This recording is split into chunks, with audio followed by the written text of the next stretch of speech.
really out of my control at this point. It is what it is, but I mean, there's a lot of guys playing well, but at this point, I mean, you know, it'll take care of itself. See what happens. Do you look at tonight as a almost must-win type of deal? Yeah, at this point, yeah. A couple guys on the Raptors said they couldn't hear themselves during that game 3. What did you think of the crowd, and how important will they be tonight, Terrence? It was amazing, man. We need more of that.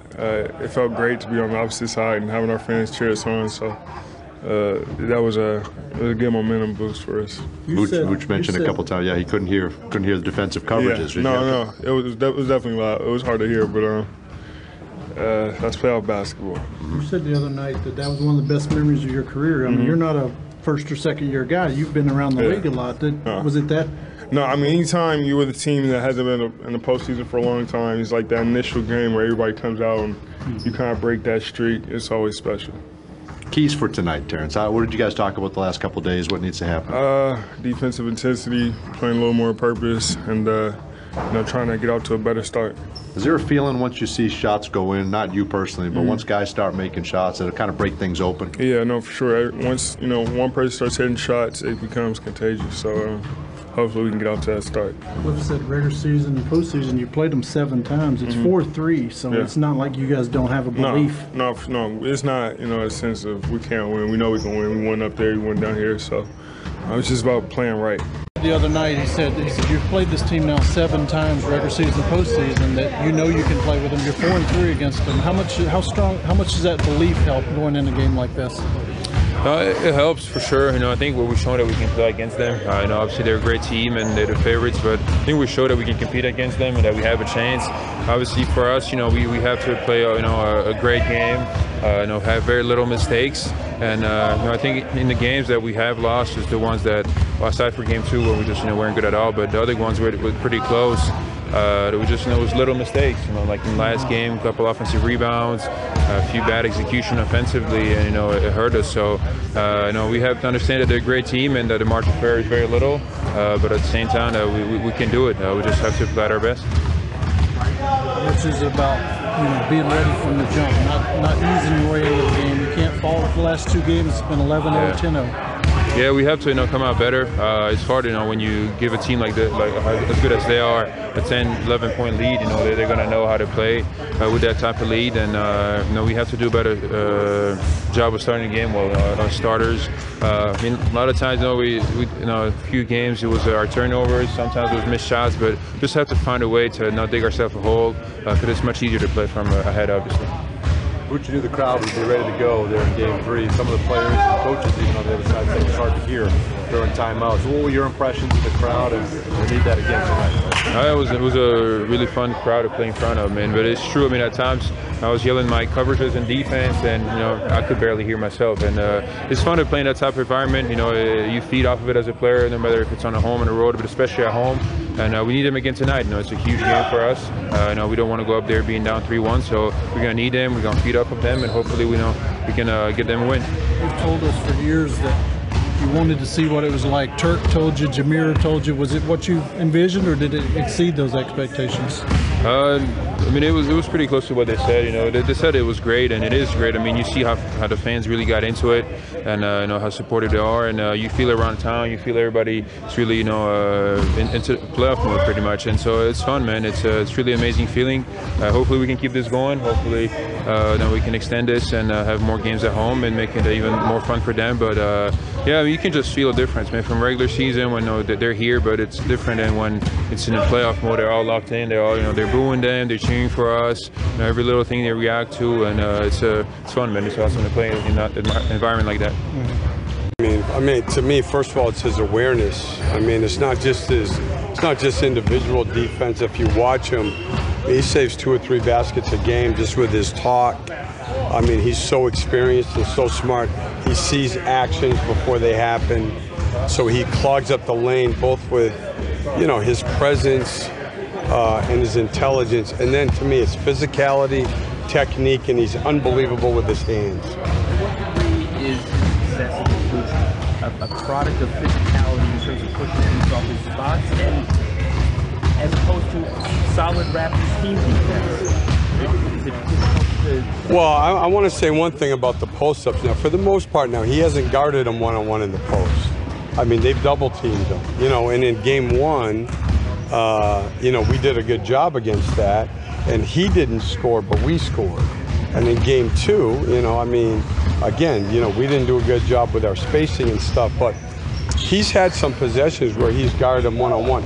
They haven't played him one-on-one in the post that much. So that part I don't agree with. Cliff, you mentioned the other night that you've played this team 7 times during the season. It's 4-3. DJ said yesterday, he said, we feel that we're every bit as good as this team. How much of that belief helps in a long series like this? I mean, we've won twice up there. You know, we've played once here, and there's no question. I mean, there's nothing more important than you know, having a belief in that you'll get the right result if you play well. The getting to the rim, making the right decisions. How do you go about ramming that home? All you can do is show the film, and I mean, you know, so much of that just gets back to like the decision-making part of the game that, you know, some guys are really natural and good at, and other guys aren't as good at it. That's it. When a guy is struggling from the three-point line, do you want him to put it on the floor, or do you want him to just take open shots? Take the shots you've taken all year.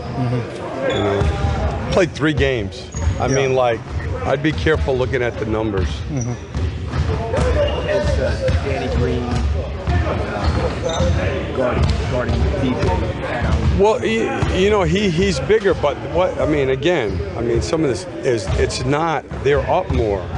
You know, the big adjustment they've made is they've been more aggressive with a guy guarding the screener.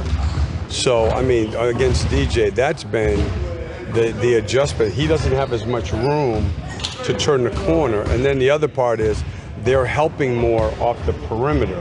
So, like the turnover he had the other night where Leonard helped off the strong side corner, they weren't doing that in game 1. So Danny Green's might be a part of it, but it's the other guys is what I'm saying. There's not as much room for him. In terms of their hand activity, in terms of simply putting the ball away, have there been any examples earlier this year where your team's facing as active hands? Oh, Miami plays like that. Oh, there's a bunch of teams. When Washington's healthy, they're really good at it. I mean, we lost a game in Washington because of a similar thing. Yeah, no. Actually, Milwaukee's good at it. You know, they're in and they're poking at the ball. So yeah, there's a bunch of teams. The difference with these guys is what they're good at is when they get the ball, they're great at converting it into baskets. They're number 1 in the league, not in points off turnovers, but their efficiency after they steal the ball on that offensive possession. Just timing, they get it, they know they got it, and they go. Right? It always seems to end like Siakam's hand somewhere. Well, you got Siakam, Lowry, Leonard. Get them on the open court. They're pretty good. Most things are personnel driven, right, Nick? I mean, you know, yeah, usually when you say, like for instance, when people say fast breaking, usually if you have De'Aaron Fox, John Wall, you're going to score a lot of fast break points. That's usually the way it works, you know. This is one of those long-range things that I know you won't think about till after the season, but all your young guys, the Markelle Fultz, the Bombas, how much can them just being a part of this help them? Oh yeah, no question. I think they're doing a good job. Like those 2 guys are bright guys, and they watch, and no, for sure. Him being around, Fultz being around, have you gotten to know him a little more? Yeah. Remember now, he played in some playoff games last year. Yeah. So this isn't entirely new to him. He's experienced it. Yesterday, the 2-minute report came out. Said ball on the Leonard drive that led to Siakam's score to extend it to 19. Also had a turnover by Boots. There should have been a foul there. They hit his arm. How do you react when you see? Part of the game. It's just part of the game. I mean, listen, I've never ref, but I mean, I'm sure Nick has too. You work camps and you try to ref. It's brutal. Refereeing is a hard thing. All I know is this: we have the best referees. I mean, they do a great job. These guys are great players, great athletes. Things happen quickly. And hey, look, if we would have rebounded the ball in the 4th quarter, you know, those are 2 plays. But I mean, we gave up 8 second chance points in the 4th quarter. We've been a great defensive rebounding team all year, and we didn't block out when we needed to. That's the bottom line. So, I mean, you can pick out plays and stuff like that, but no, our referees are good. Our referees are good. Look, it sounds like the league is going to release the 6th man of the year soon. How much do you hope Terrence gets recognized for what he did this season? Oh, he deserves to. I mean, if you want to talk about a guy who has consistently over 82 games made not just impacted, been a difference maker for a team. And Lou Williams obviously has been great too, but I mean, hey, T. Ross has been, you know, you guys have seen it. I mean, think of, we don't win many games when he's not a big part of it. And look at the playoff series he's having. So, I mean, he's been consistent. And he does other things too, you know. So, but I mean, he, for sure, he's had a phenomenal year. His pick and roll play, is that one of the things you've learned about him? Oh, he's much better pick and roll player than I ever realized.